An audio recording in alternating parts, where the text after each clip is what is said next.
Welcome to the podcast.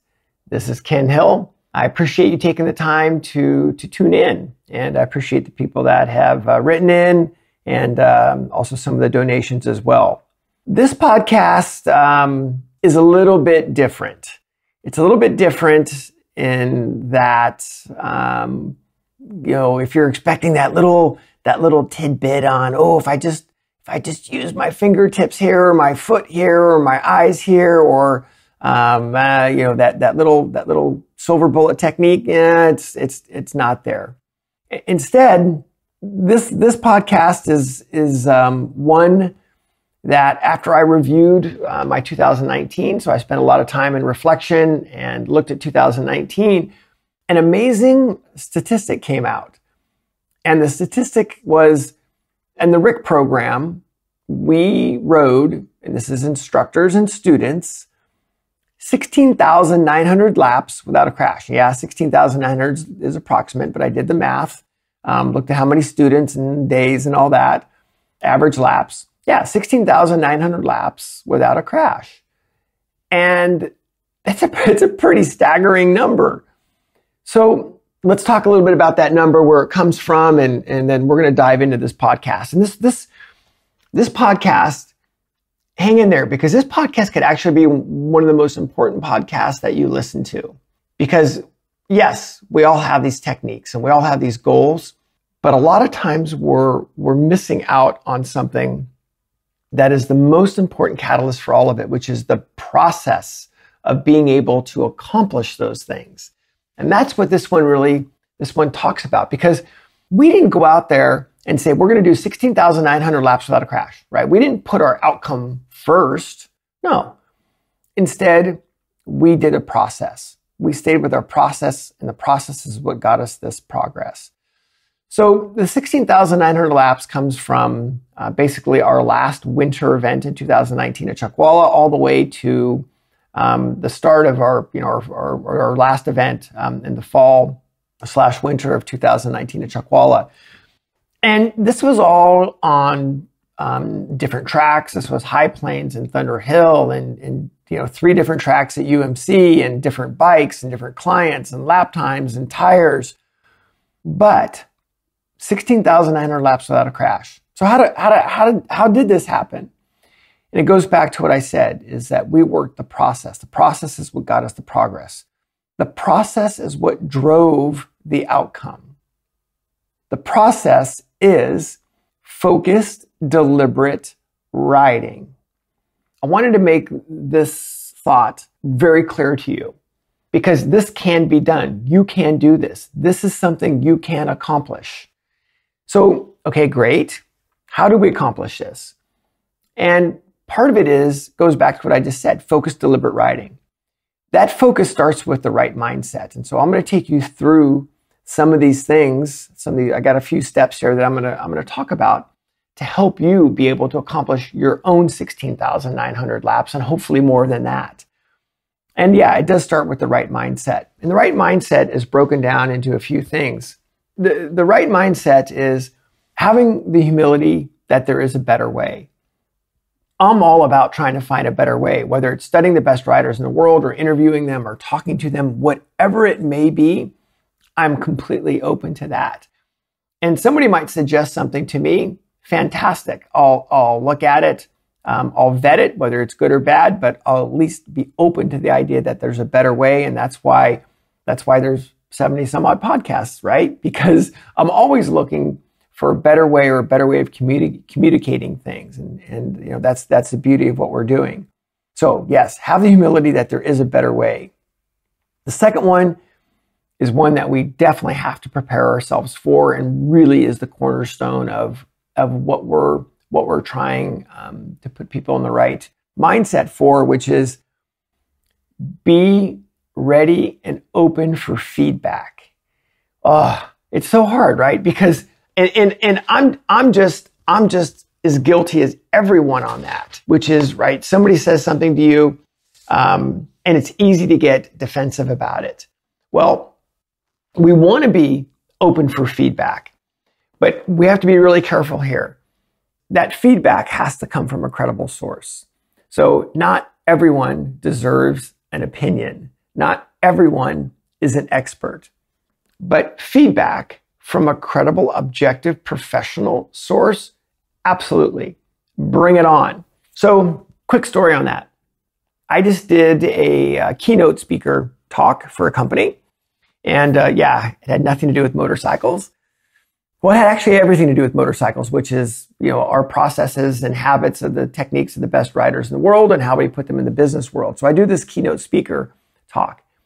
I get done with the talk, and guess what? I got scored. I didn't know I was getting scored. I got scored.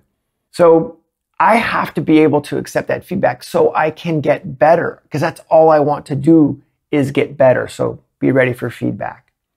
Third one is, we're going to do what the best in the world are doing.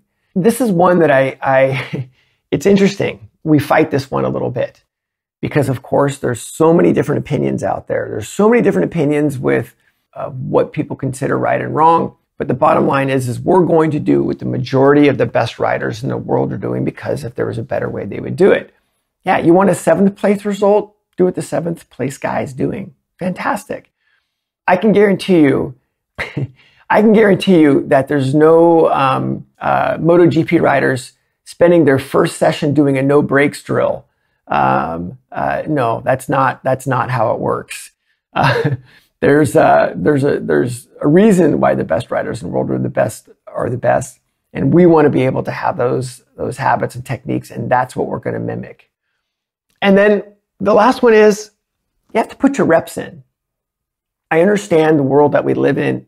Everybody wants to get great now, but we forget about the most important part, which is getting good. We have to get good before we get great. Quick story on that. This happened earlier, 2019, at Chuckwalla. We were riding at Chuckwalla Dirt Track, which is incredibly fun, amazing, fun little dirt track. And we're riding our little mini bikes out there. And a couple riders showed up that were very, very accomplished road racers, very, very good, very, very quick. And they're riding with JD Beach on dirt track. And basically, they sucked. They had obviously tons and tons of skill, just didn't have any technique. So at the end of the day, it's dinner time and we're all kind of there, and these guys are kind of dejected. And so, we started talking about it. We're like, man, I just suck at this. And I said, okay, let's put things into perspective here. I said, how old is JD Beach? And I said, well, he's 26 years old. Okay, great. So you realize he's been dirt tracking for 22 some odd years. And I said, you've done it twice. So you're comparing yourself to the last 1% when we haven't got you to the first 40% yet. So really something to take to heart is you have to put your reps in. Yeah, I want you to be at the last, 10th of a percent, 100th of a percent. But you have to get to the first 40%, first 50%, 60% before you get there. So you got to put your reps in. All right, that's where we're going to start off with the right mindset. And the second part of this, and I know you've heard this in previous podcasts, which is understanding the 3 aspects of a rider. There's 3 aspects of a rider, meaning that there's 3 aspects of what the rider does to train. We have our technique and our craft, what you do, what you tell the bike to do, your physical fitness, and your mental fitness. All 3 of those have to be looped together. These are all 3 perishable skills. They have to be continually worked on and improved, or you're not going to get to the level that you want to ride at. It doesn't matter if you practice your braking for 30 seconds in your car every day. Awesome. Doesn't matter if you spend 5 minutes before you go to bed with some visualization skills for your mental fitness. Awesome. Great. But all 3 of these things have to be trained and continually be looped together. So I definitely wanted to mention that. So 3 aspects of your training. Where are you at and what are you doing to improve? I'm doubling down on all of this because you absolutely positively can do this. Natural talent, honestly, natural talent becomes overrated at a point. Training trumps natural talent every single time. So if you're thinking, oh gosh, well, I'm not JD Beach and, I didn't spend 22 years, riding dirt track. Well, those are his reps. If you put your training in, you absolutely can get there as well. So in desire, let's talk a little bit about that, because we all have desire. Desire is actually fairly easy, right? We have desire and we want to get better. So when we look at desire, we think about, okay, well, what is desire? And desire is simply wanting something different than what you have now. And of course, we know desire can't be forced, right? Desire has to come within. Desire can be enabled, and it can be enabled through all of these things that I just talked about, whether it's the right mindset or working on those three aspects of your training. It absolutely can be enabled. Can't be forced, but it can be enabled. There's a pathway for your desire. Absolutely. I want to talk about one more thing on that, which is fear. Yeah, when we talk about activating desire, honestly, it can be pretty scary, and it's perfectly okay. Think about fear as being your activation, not paralysis. Fear is a great emotion, but let that steer you to the process, but not be the process. We don't want fear. We don't want emotion riding the bike, right? We want technique to ride the bike. So understand that's perfectly normal. Realize that it is uncomfortable. Taking those next steps is uncomfortable. And, one thing through all of my time doing this is realizing, what separates that last 1% of the guys from everybody else, or gals from everybody else.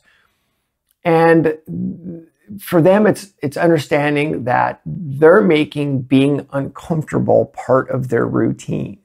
It's kind of like, they don't want to crash. They're not afraid of crashing, but, they don't want to crash. And of course, they're doing all these things to mitigate that as well.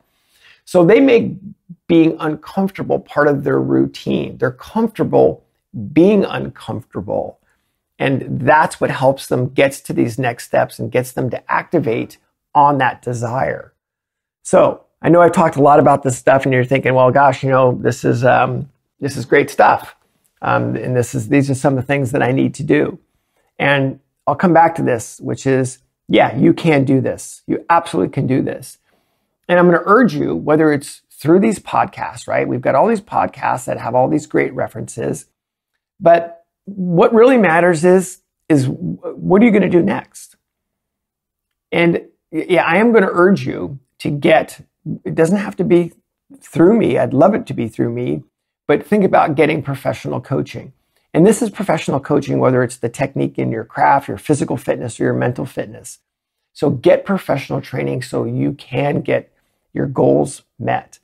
So yeah, what matters is what you do tomorrow, what you're going to do in a week, what you're going to do in a month, and what you're going to do in 6 months. Because again, if you train and you activate on that desire, there's basically nothing that can stop you from meeting your goals. So, all right, 16,900 laps. Let's get your 16,900 laps going. Copyright 2019, Ken Hill Coach.